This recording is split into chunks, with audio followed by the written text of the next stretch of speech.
Test, test, can you hear me? Wonderful. So, hello everyone. It's a great pleasure for me to be here, and I especially like that I'm one of the last speakers, because what I like to do as a last speaker is that I give a short insight into what I experienced at this conference. So this was the view I had yesterday when I worked after lunch break, so it's really wonderful, right? You see the blue sky and the wonderful mountains behind it, and you have a great coffee, right? And then I saw this one, a Heineken bike. So if the guy is in the audience who owns this bike, please contact me afterwards. We will negotiate to find a way how I can get this. Interesting thing are the traffic lights on the walkways. So I never saw this in Austria before. There's a yellow light in between which says Grün kommt, which means green is coming, which is somehow obvious. And the interesting thing, it's really random, right? Sometimes it takes 3 minutes that this yellow light goes away and the green one comes, and sometimes the yellow one is not even here, it jumps from red to green. Quite interesting. What I liked really was this talk from Dimitri about stress-driven development. I hope you have all seen it. I think it's very important that we focus a little bit on the so-called soft skill topics. It was quite interesting for me, and it showed me today in the morning that I should work on my sleeping habits. I think it's not healthy, according to Dimitri. You wake up next to a laptop, an iPhone, and a book. But I don't talk about my sleeping habits. I talk about microfrontends as drive for fully verticalized systems. So who knows microfrontends? Who has heard this term? Oh, a few people. Who uses them in production? Nobody, I guess. Wonderful, right? So the title is quite fancy, because normally I tend to talk at conferences where you have multiple streams, right? So audience can choose which talk they visit. That's not the case here, and I really like the single-track conferences. And that's the idea behind these titles, right? We as a speaker, we need to come up with very fancy and clickbait titles so that people join our talks. Actually, if I would have known that this is a single-track conference, I could have called it Microfrontends, just another buzzword, right? Or as we in Austria, Microfrontends for 11. Very cool. So first things first, short introduction to myself. I'm David Leitner. I'm working as a lead tech for Seneca Technologies, so it's a more or less German company.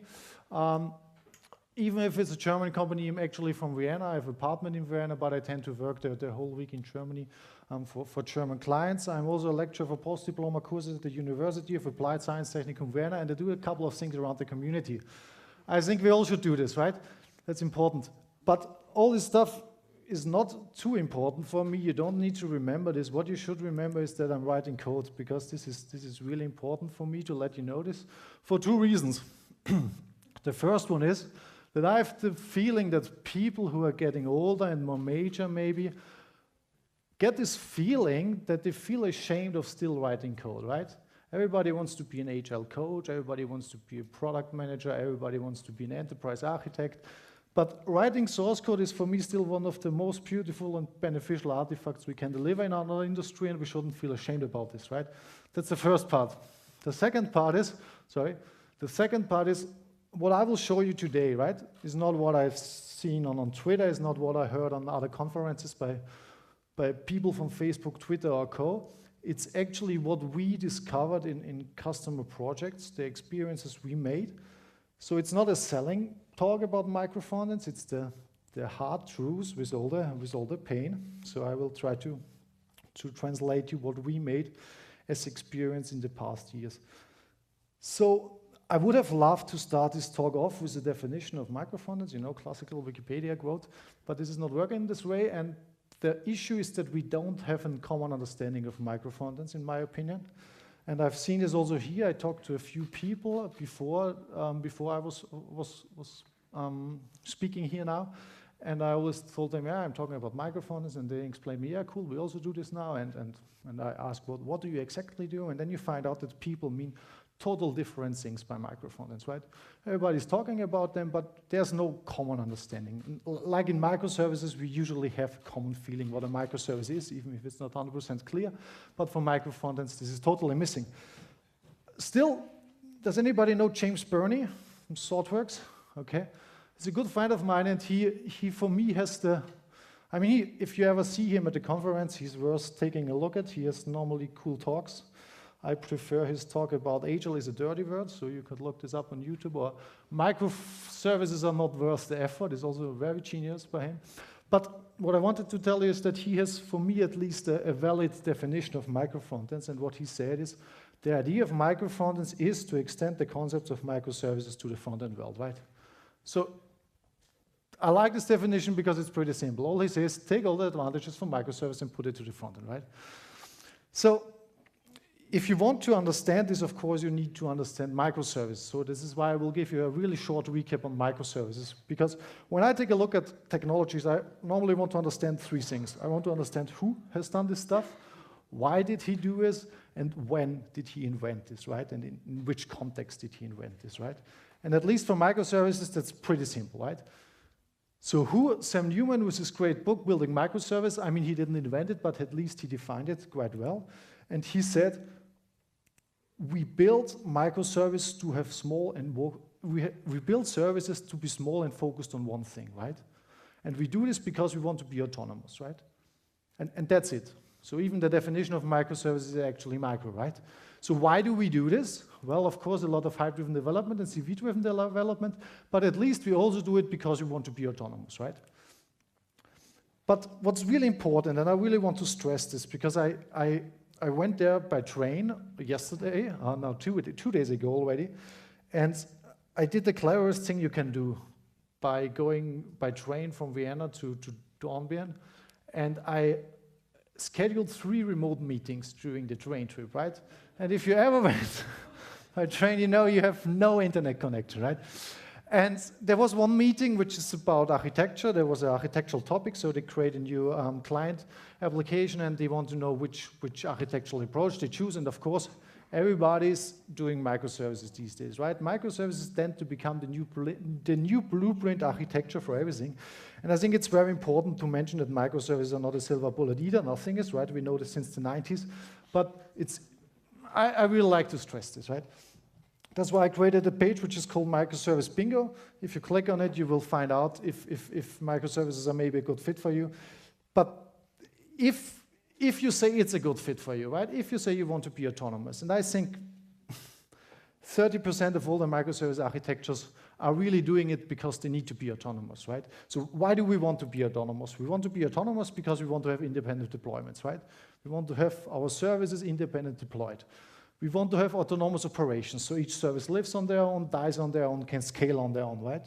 We want to be technology agnostic. We can be, we don't have to be, but at least it's a good thing that you can choose the right tool and the right framework for a specific task. We are based on standards. I think this is a total underestimated thing which microservices brought us, that you really normally don't see any property or transport protocols anymore, right? Everybody's using HTTP or the like, which is quite cool. We support parallel development, right? We are building tons of software each day, so we need to somehow parallelize this stuff, and we have very decoupled system, and we try to do this by only providing small interface services between those services, right? Where did they came from? It's pretty simple. Microservices were stated as a control system to monoliths by Sam Newman. So when I started development, and there was this fancy story, I don't know in which talk, where somebody said he started as PHP developer, and then somebody came and said to him, hey, you can do object-oriented stuff in PHP, right? And I had the same thing. I said, oh, SQL shouldn't go into the view. I didn't know this, right? And that's how it all started, right? You had the application, you had the database, right? And there was this paper. We also heard about this today already, Ball of Mud, from Brian Footer and Joseph Choda. That's really an interesting paper because I think it's the most misunderstood paper I've ever seen, because actually a ball of mud was nothing bad. If you read the paper, you will find out that the ball of mud is actually a good thing. It's a very cohesive part of a software, right? So lots of cohesion, less couplings are actually good. It becomes bad if it's getting too big. So a big ball of mud is something bad, but a ball of mud actually is something good, but it doesn't matter. People started to see balls of mud everywhere, right? And they came to you and said, hey, your application is a ball of mud. And they said, oh my God, you're right? What can I do? Please tell me what I can do, right? And then they said, you know, it's slicing. And then I said, okay, Slicing, sounds good. Let's try this out, right? And then we sliced our application in front layer, business layer, database layer. So if you wanted to change the UI, you went to the front end. If you wanted to change the business, you went to the business layer. And if you wanted to change the persistence, you went to the database layer, right? But as I mentioned, software eats the world. We're building tons of software each day. So our applications grew, and you had this ripple effect where you said, okay, you have a change, you need to make it multiple times. And you have this so-called ripple effect, and we all hated this, right? And then, besides the ripple effect, the same people who were in your office 1 year ago came again and said, congratulations, David, you did it again. You have now 3 big balls of nut, right? And then he said, oh my God, how could this happen? I followed your advice of sliding. And then I said, well, it is not that easy, right? You just slide it into the wrong direction. And then he said, oh, you're right? We shouldn't slice based on technical aspects, we should slice based on our domain, right? And that's what we did. We sliced our applications based on the user, products, payments, and shipping domain. I always use this Amazon example because it's pretty easy to grasp for everybody. And actually, this is where Sam Newman started, right? And all he did is actually, he said, okay, each service should have its own persistence, and we sliced those services a little bit smaller, and this is where we are, right? This is where microservices came from, and we have all these advantages of independent deployments, autonomous operations, we are technology agnostic, we are based on standard. We support parallel development, and we have small interface surfaces, right? And this was a great time. I really liked this time because everybody was doing microservices, the world was wonderful, and I think it is now 4 years ago, I was in Budapest at the GraphConf. I don't know if you know this, it's also a great conference. I mean, not that great as this one, but it's also really cool. There are lots of international speakers who had lots of experience with microservice these days. And I remember really good, there was a talk from Amazon in the morning, and I don't want to blame Amazon now, but there was a talk from Amazon in the morning, and the guy from Amazon was standing on the stage and said, and I really remember this sentence, I will never forget it. He said, you know what, currently now, right now in time, we are running more than 500 microservices in production, right? And everybody was fully amazed. Everybody said, how can they do this, right? How can they run 500 microservices in production, right? And on the same day in the afternoon, a guy from Netflix came onto the stage, right, and said, you're sweet, Amazon, right? We are running more than 2,000 microservices in production, right? And everybody was, you know, it was over. Shell shock for everyone, right? And then you saw those crazy pictures, and everybody, wow, fuck yeah, it's cool, right? And then you came back to work on Monday, and you take a look at your Git repository, and you found out, okay, 7 microservices, not too cool, right? Sprint goal for the next sprint, increase. What's this?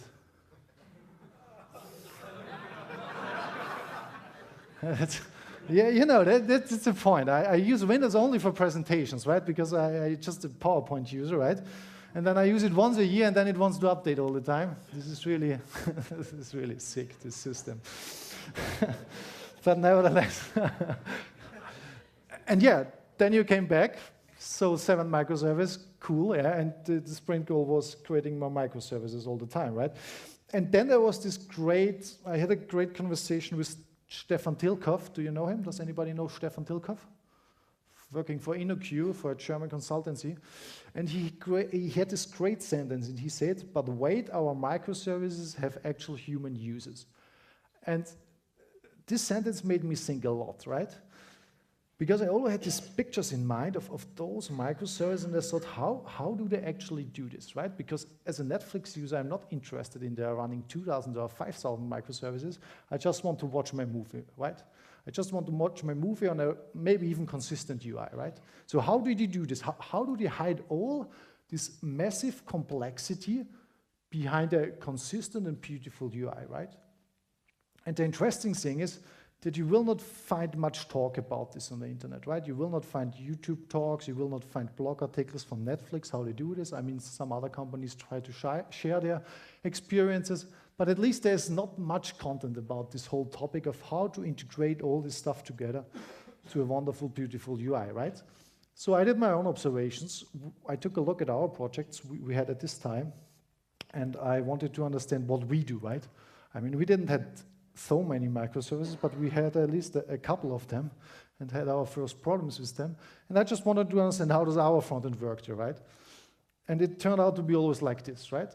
And that's quite interesting because at this time, if you went to one of your co-working colleagues and told them, you know, We start to do microservices now, but we use one database. Then they would tell you that's wrong, right? You need to slice down till the persistence, right? This was out of discussion always, right? But if you say, we're doing microservices now, but we have one UI, right? And then I say, yeah, maybe not super fancy, but I think that's okay, right? And I think this is mainly driven by people like me, right? Who came strongly from a backend area, who just moved into this front end at some point in time because, you know, nobody really could do it. So you needed some people there, and some of us stick there like me. But still, most of those architectural decisions are done by people who have a real strong backend focus, right? And architecture, if you think about it, if you think of all these beautiful architecture diagrams you normally find in Confluence or somewhere, ends usually at beautiful crafted REST endpoints, right? That's where they end here, because the front end is just an implementation detail normally, right? The UI guys should do this, right? We give them the REST endpoints, we have the Swagger definitions, and they should do this, right? And that's a fundamental issue, right? I think the front end is not an implementation detail, it's a mission-critical part of our microservice architecture, and we should understand this, right? And I will show you why in a second. So if you take a look at this again, we have this backend platform, we have this front-end platform, right? And we have all these beautiful advantages in our backend platform, right? And if you now then take a look at the front-end platform, what you usually see is something like this, right? It's a little bit messy, but you say, okay, yeah, we can deal this. Let's go through the list, right? And then you say, well, actually, we don't have independent deployments in the front end, right? We are not really autonomous in our operations in the front end, right? If one part of the front end breaks, the chances are high that the whole front end breaks, right? We are not technology agnostic. So I was in Barcelona, I think in 2014, at this great Angular conference. And this was really funny because everybody was looking forward to this keynote from Google developers, who came on the stage, and everybody was expecting the latest, hottest shit, right, for AngularJS these days. And actually, the whole essence of this keynote was that, you know, AngularJS is not cool anymore, we cannot really maintain it anymore, it's based on old technologies, we will just totally replace it with something new, and we will not really rename it so that we can also mess up your Google search results. That's what they did, right? So we first had the feeling being a little bit technology agnostic could be a big advantage also in this area, but we aren't, right? We go maybe a little bit in this direction, we get a few standards, but currently it's not really possible to use React components in Angular and vice versa. Not without a lot of effort you have to put into this, right? So we are not really based on standard, we not really support parallel development, and this is normally where you get the pain, right? This is normally where companies understand that if you really work on big enterprise applications, you can work on the front end with 6 or maybe 7 people, but at some point it doesn't really scale anymore, right? Because it's just, you know, it's just a monolith in the front end. And this is normally where the pain is first seeable. And we don't have smart interface surfaces normally, right? It depends a little bit on the developers, but of course it's getting a little bit messier. So a front-end monolith was born, and what do we do with monoliths? We kill it with something that starts with micro, and in our case a micro front-end, right? That's the way to go. And this is where I jump into the game, right? This is where people say, David, help us. And what they expect from me is something like this, right? Here's your micro front end, right? Take it, it will solve all your issues. But that's not working like this, because like I mentioned earlier, micro frontends are not a clearly defined architecture, right? That's somehow the nice thing, but also the problem, because there are so many different ways of doing micro frontends, right? And what I will do now in the second part of this talk is I want to introduce you in a few concepts, patterns we have seen so far. So I try to group them together somehow. I try to distill them in advantages and disadvantages to make it somehow visible what you could do to slice your front end into smaller parts, right? So the simplest approach is the hyperlink integration, right? So it's the first flavor. I call them flavors, hyperlink integration. So the idea is that you go to your application and really slice it from frontend to persistence, right? So you have a catalog frontend, you have a ordering frontend, you have a payment frontend, you have a shipping frontend, right? And this all together is integrated by hyperlinks, right? So pretty simple, right? What you will first of all realize is that frontends love to break your service boundaries, right? That's usually the thing, right? A dashboard, for example, needs payment informations, ordering informations, and shows the latest products, right? So what you then have as an issue normally is you have this overfetching and over-requesting, right? This is normally the first issue you will see with this approach. And that's why Sam Newman introduced this pattern called Backend for Frontend. So you build your own microservices for each frontend, which does actually the aggregation, right? It doesn't need to be an microservice mandatory, but at least it could also be, for example, GraphQL or something like this. But the really important thing is that those services are really consumer-driven, right? Oh, I shouldn't do this. Those services are really consumer-driven, so they have very consumer-driven APIs, because normally you tend to have a little bit more generic APIs for microservices, and the whole aggregation is then done by this consumer-driven backend for frontends, and altogether they actually a deployment unit, right? So I posted the link if you're really interested in this pattern. It could help you. So if you take a look at this now, hyperlink integration, it looks really good. It has independent deployment, it has autonomous operation, you can be technology agnostic, and you support parallel development. So right, everything's fine, we are done. And you do this on a Friday meeting, 15 minutes, we decided hyperlink integration, everybody's happy, everybody wants to go home, and then you see this guy, right? And then you say, what's wrong? We solved it. And then he says, you know, I'm the UX guy. One company actually needs to have one website, that's what customers expect, and if you now start to split all the applications and just link them by hyperlinks, it normally looks shitty. So what can we do, right? So we have this reusage problem here, right? Navigation, for example. Let's say you want to have a navigation, right? You say, here's the sketch file, let's implement a navigation, please. The catalog does it, the ordering does it already, a little bit different. The payment is always busy, they don't have time to do it, and shipping is weird, right? They do it on the left-hand side, right? So this just to give you a demonstration how this will end up, right? So of course we have all these advantages, independent deployments, we really have them, right? We are autonomous in our operations, we can use different frameworks even. We support parallel development, but we have, of course, an inconsistent UI and UX. We don't have real smooth user interaction, so we kill actually our SPR benefit here, and we don't really have fast loading, because if you really do this, and if you say, okay, we can have here Ember and here React, and here the framework of the month, right? Then you have the issue that you really need to download the whole framework every time you change your page, right? So there's another way, which is called build-time integration. Actually, it starts again at the same idea that you slice your application from frontend to backend, but you do something different here when it comes to integration. What you normally do is that you say you have some kind of UI shared stuff, right? There's maybe the SPR framework already included, there are components, there are routing, and all you do then is you modularize your frontend, but still at the build time, you bundle it together, right? So you still actually build a monolith, but you try to decouple them very good on the code base level, but at build time, you bundle them together, right? And you normally see this with monorepos. I don't want to start a discussion of if monorepos are a good thing or a bad thing. I think they could be useful, at least for big projects. I don't see the benefit of organization monorepos, but for big projects, they can be useful because of two reasons. They simplify your dependency management normally, so you have one package JSON in your monorepo, and you define, for example, which React version you use there, right? So you have one React version for the whole project, right? And if you want to upgrade the React version, everybody needs to update this, right? And the second thing, which is even more important, is it allows extensive code sharing and reuse. So you say, okay, the button is here in the shared resources, and everybody wants to use them, just to use them, right?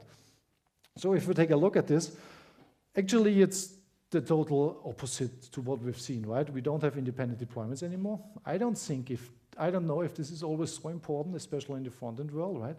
We don't have autonomous operations, which is really a pain, because again, if something breaks, chances are high that everything breaks. We're not technology agnostic anymore. We support parallel development. We have a consistent UI and UX. We have smooth user interaction. We don't really have fast loading. We know there's a lot of ways to get loading a little bit faster, but just out of the box, you normally don't have it, right? So what else can we do? Transclusion. My favorite word of the year so far. Actually, it could be called server-side integration, but transclusion sounds a little bit more fancy. That's why I have chosen this one. Actually, it's based on the same idea. The difference is that the bundling doesn't take place during the build phase. The bundling takes place on the server, right? And this is normally done with server-side includes or edge-side includes. For example, if you ever worked with IKEA, they do this. They include all their front-ends to one front-end on the server side.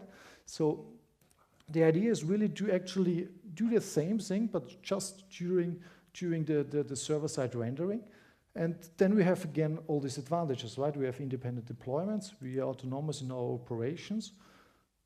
Somehow, we are not technology agnostic because, as mentioned, the UI, the framework is normally shared between all these parts. We support parallel development. We have a consistent UI and UX. We have smooth user interaction, and we have fast loading. So it sounds, sorry, we don't have fast loading. So it sounds really good, right?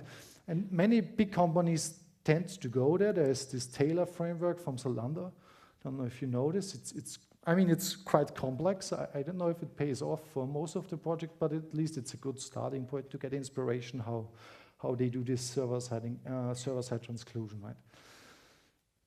There's a fourth approach, which is called app shell integration. And app shell integration actually is based on the idea that you don't do the integration on the build time, you don't do the integration to the server, you do the integration on the client, right? So what you normally see, and as mentioned earlier, right, this is not written down in books somewhere. I just try to somehow group the things I've seen into patterns, and one of them is definitely this app shell, right? So people start to build somehow container applications, sometimes with frameworks, sometimes totally in native JavaScript, so to be a little bit more framework agnostic here. And what they then do is they include those micro frontends based on the root into this app shell, right? And the cool thing, what you can achieve with this is that they have, for example, like common header, a common navigation, and a common footer, right? And all they need is just the content, which is interchangeable based on the root. So they have at least a little bit of shared UI state, and yeah, actually that's the main point, right? So it supports independent deployments, right? You can still deploy all the frontends on their own. You have autonomous operations, right? You don't have autonomous operations, sorry, because if the app shell breaks, everything breaks, right? You are not technology agnostic. I mean, this depends, right? If you really build the app shell without the technology like React or Angular, you can use actually whatever framework you want to use within those micro frontends. You support parallel development. We take a look at consistent UI and UX later, and we have smooth user interaction, right? And we even have fast loading actually, because you just load the stuff you currently need, right? So that's approach number 4, right? There's one left, which is called Meta Framework. Who knows Meta Frameworks? Nobody, really. Everything gets better if you prefix this with Meta, right? WML showed us this. Now, Meta Frameworks are interesting. I would say they are interesting. What they do is actually they put a framework on top of the frameworks. So what you can then achieve is that you can have multiple micro frontends within one application. So it turns out to be just a benefit for modularization, because what we've seen so far is that actually you have one micro frontend per page, right? But with Meta Frameworks, you can cascade multiple frontends into one page. One of the approaches is called single SPR. I don't know if you know this. I mean, if you don't know Meta Frameworks, you will also not know single SPR. But I talked to one of the creators at the conference a few months ago. And I mean, for me, this is really complex, this stuff, right? This adds a lot of accidental complexity to your application. And you just need to think of it. You put a framework on top of the frameworks to manage your frameworks, right? But at least for them, it made sense if he explained me why they do this and what is the business case. It turned out to be at least somehow useful for them. But I've personally never seen a project where we said, I mean, we prototyped it a couple of times, but we always said, no, this is too hot for us. We don't want to have this complexity here, right? The cool thing about them is that they are usually technology agnostic. They did this by iframes. This is when everybody hated them. Now they do this by web components. This is why everybody loves them, right?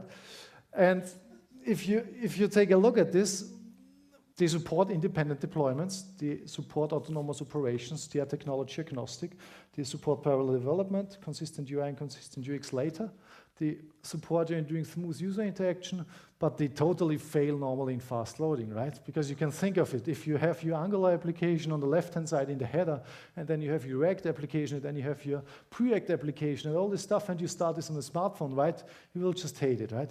So it's really a trade-off. I mean, maybe for For internal non-customer facing application, it could make sense, even if you have a lot of legacy code and you just want to, modularize it somehow. Maybe a meta framework could be a good integration strategy. But at least for those customer facing projects I mainly work with, it's not a good fit, and it was never, because it's just too complex and it adds too much accidental complexity. But let's talk about a consistent UI and UX, right? Because this topic really has momentum right now. I have the feeling everybody wants to know about consistent UI and UX and how can we achieve this. We have a ton of single-page applications right now, and this somehow should look the same way, right? So, consistent UI and UX, I always give 3 tips. I'm not very successful with them because normally people don't like them. The first one is very unpopular CDN, right? Just use a CDN for your static files. It's simple as this, right? Just drop your logos on a CDN, everybody should use the same logo at least. At least that's the beginning, right? Many companies don't do this, right? Use a CMS for static content, right? Your slogans, your texts, all this stuff go into a CMS. But of course I know that everybody wants to talk about the component library, right? That's what people really are looking for right now, at least in the enterprise environment. All those big insurance companies, banks want to create their own component libraries these days. I'm not sure yet why, but what the dream of them is something like this, right? So if you talk to management, what they normally expect is something like this. They have 3 single-page application projects going on, and in the first project, they put a little bit of more effort into it, right? They say, we put a little bit of more effort into it, and we distill out of the single-page application a component library, right? So reusable components for other single-page applications, right? I say, okay, we can do this. Then we go to the second single-page application. We still can already reuse it, but we need, of course, to extend it a little bit and add new components. And in single-page application C, we are maybe already at this line, and in a future project, we would maybe even be faster in delivering our single-page applications, right? This is the idea. This is the promise you normally do, right? Because you don't build a component library for 1 or 2 years, right? You build it for 4, 5, 6 years, right? And the issue with this, and this is what many companies really have in mind if they say, we want to have a component library, right? They always want to be faster in delivering software. And the issue is that they actually do a promise, right? They do a promise that they say, if we now put a little bit of more effort into this, it will decrease our effort in the future, right? But if you're really professional, right, you cannot do this promise, right? Because nobody knows, and I really think nobody knows how this whole stuff will evolve in the next 4 to 5 years, right? I have a bet running that Angular is not a thing in 5 years anymore, right? And I really take it serious, right?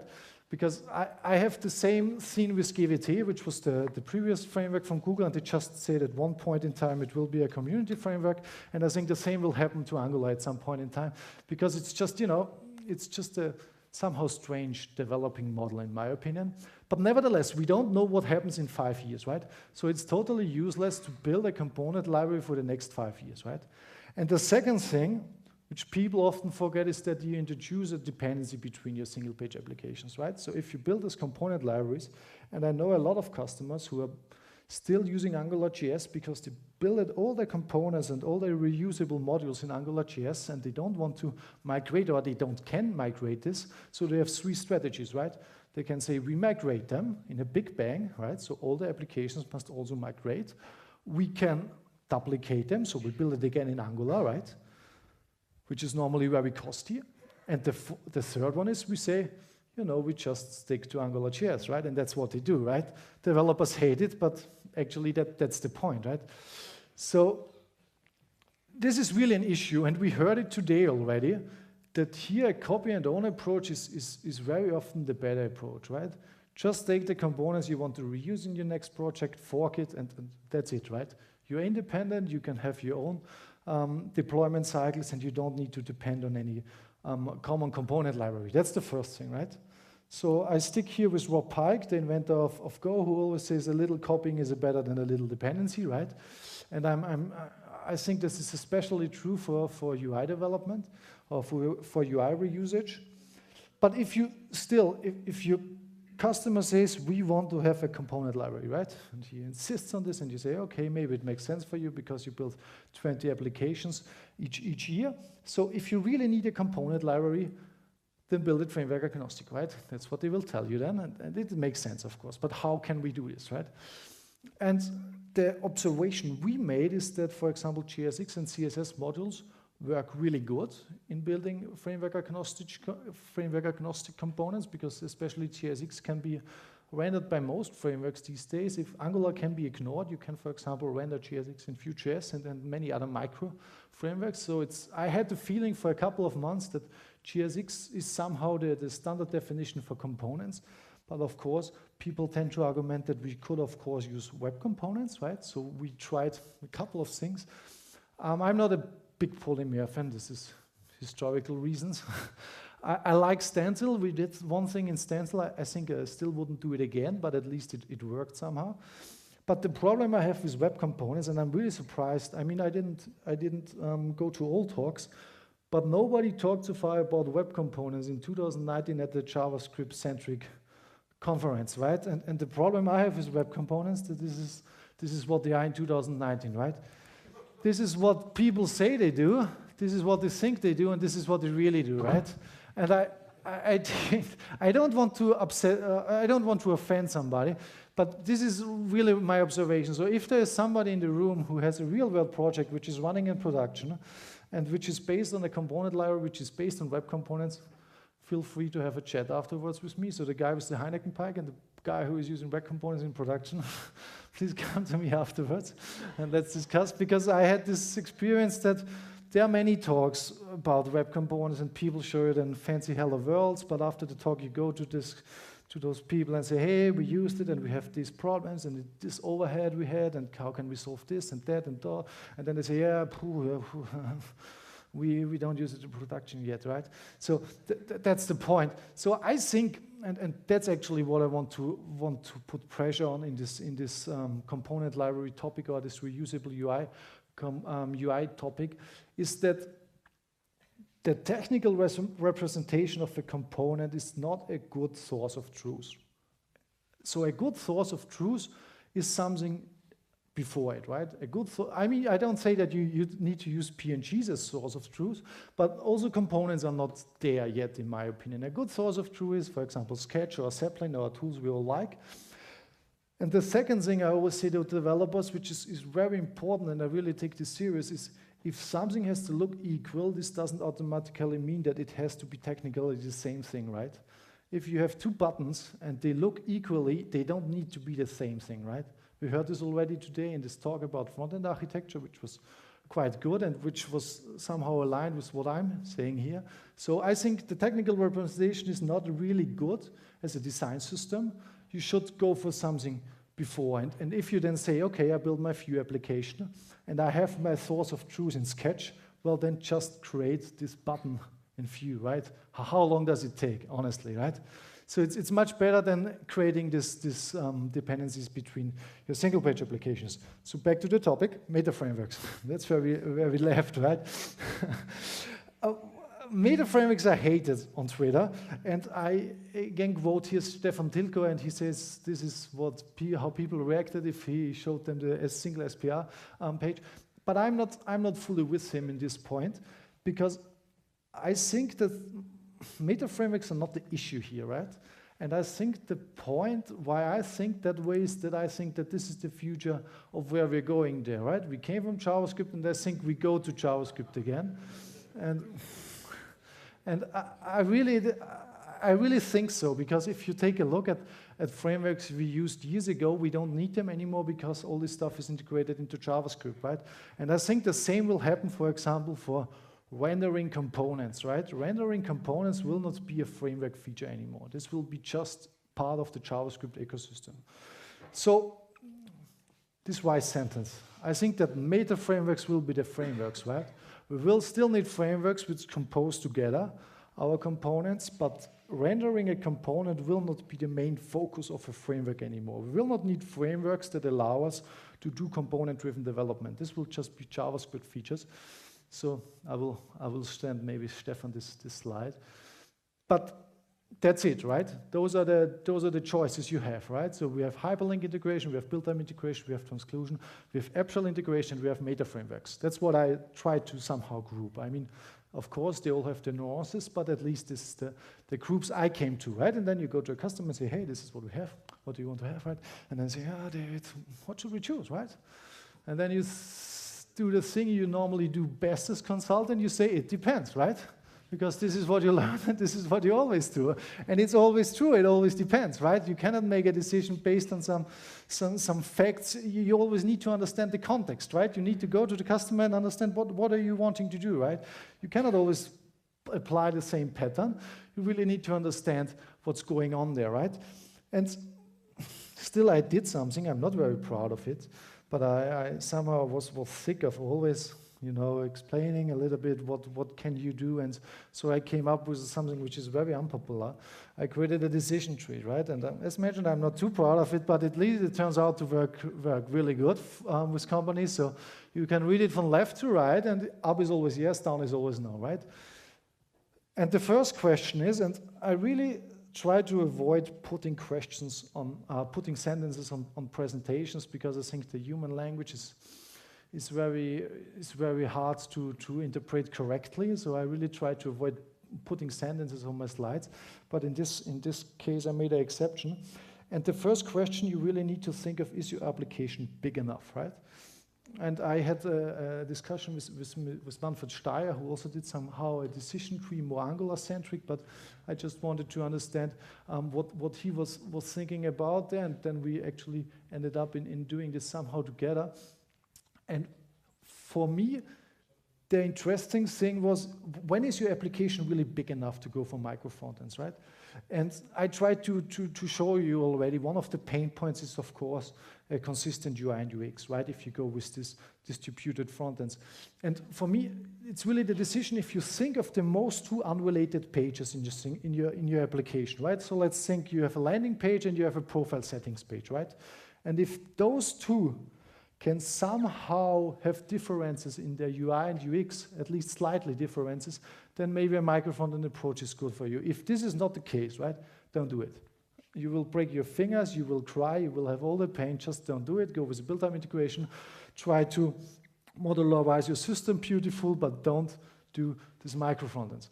And if you then say you have strongly UI and the domain-independent parts, then it's maybe a good solution to go with hyperlink integration. So for example, Amazon does this. If you, I mean, of course, you ever shopped on Amazon, but if you clicked on a product, for example, and you put it in your checkout and you checked out, you will actually realize that the product catalog is a total different application than a checkout, right?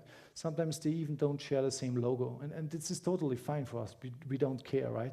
And so if you have really very strongly in DDD, also in Blue Book terms, strongly independent bounded contexts, then maybe go with a hyperlink integration.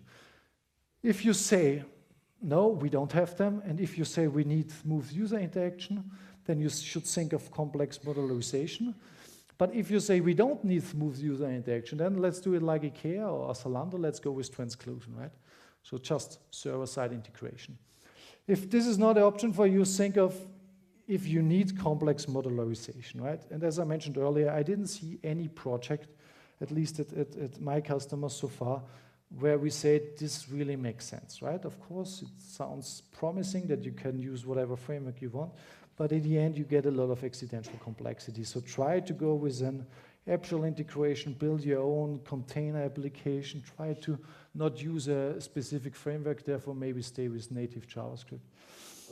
But still, this is not the truth. This is just an helper, because when it comes to those decisions, it's not a black or white decision, right? It's not a decision between 5 options and you click somewhere. It's more about composing the perfect fit for you, right?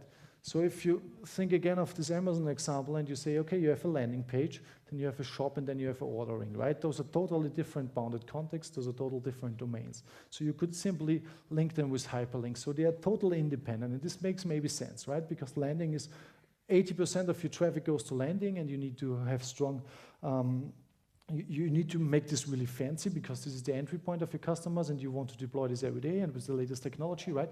And This can make sense, that you slice it like this and just integrate it with hyperlinks, but this doesn't mean that your shop is not still big enough, right? And if you take a look at the shop, then maybe an app shell integration makes sense, right? And if you take a look at the ordering and you also say, ooh, the ordering is also too big for a team, maybe transclusion makes sense there, right? Because an additional round trip for the user is usually not a problem when it comes to ordering, right? So I'm a little bit, no, I'm not, I'm over time, what? Oh, sorry. Yeah, I started a little bit later. So the key takeaways.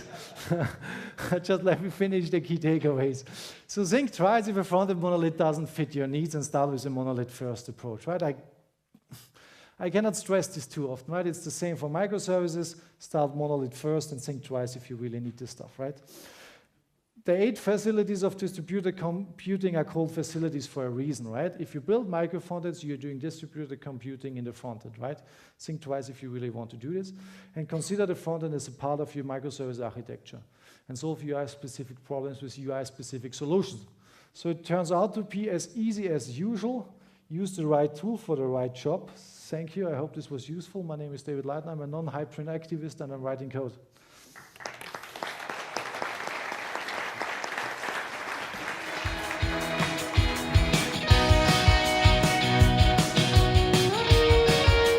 This conference has been gradually getting better for me. The quality of the lineup is usually really good, and this is something I'm really saying thumbs up. They're really trying to get speakers here that are pushing to the future of web technologies. I just feel like it's a very community-driven conference. It also has a lot of quality, and people are just nice. Hi, my name is Sarah, and this is AgentConf in Dornbirn. Amazing venue. Austria is beautiful.